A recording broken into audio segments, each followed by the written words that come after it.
রাজধানীর জাতীয় প্রেস ক্লাবের সামনে বিভিন্ন বিশ্ববিদ্যালয়ের শিক্ষক ও শিক্ষার্থীদের উপস্থিতিতে দোহযাত্রা সমাবেশ হয়েছে।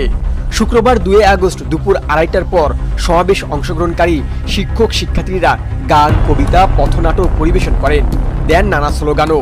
এ সময় সেখানে সর্বস্তরের মানুষের উপস্থিতি লক্ষ্য করা যায়।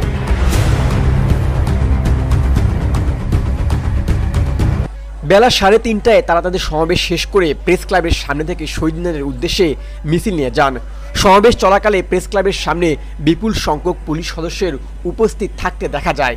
এছাড়া রাজধানীর উত্তরা আফতাবনগরে সকালে এবং জুম্মার নামাজে শেষে সায়েন্স ল্যাব ও বাইতুল মোকাররম এলাকায় বিক্ষোভ মিছিল করেছে হাজার হাজার শিক্ষার্থী ও জনতা। সেই কাজে সকলের সম্মিলিত উদ্যোগ আহ্বান করে সকলের সাধ্যমতো ঐক্য সংহতি বজায় রেখে সকল অন্তর্ভাব পরাজিত করে এই যাত্রা শক্তিশালী যাত্রায় অপ্রতিরোধ জায়গায় নিয়ে যেতে হবে। কারণ আমাদের ইতিহাস সরকারকে মনে রাখতে হবে, আমাদেরও মনে রাখতে হবে। আমাদের ইতিহাস শুধু মার খাওয়ার ইতিহাস নয়, আমাদের ইতিহাস প্রতিরোধেরও ইতিহাস, আমাদের ইতিহাস নতুন নির্মাণের ইতিহাস।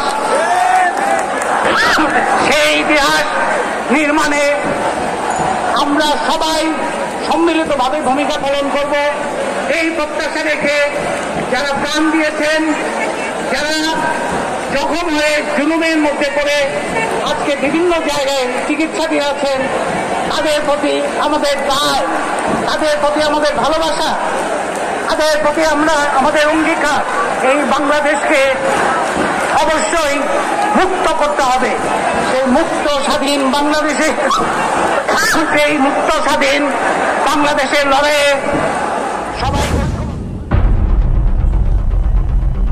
এর আগে বৈষম্য বিরোধী ছাত্র আন্দোলন আজ প্রার্থনা ও ছাত্র জনতার গণমিছিল কর্মসূচি ঘোষণা করে।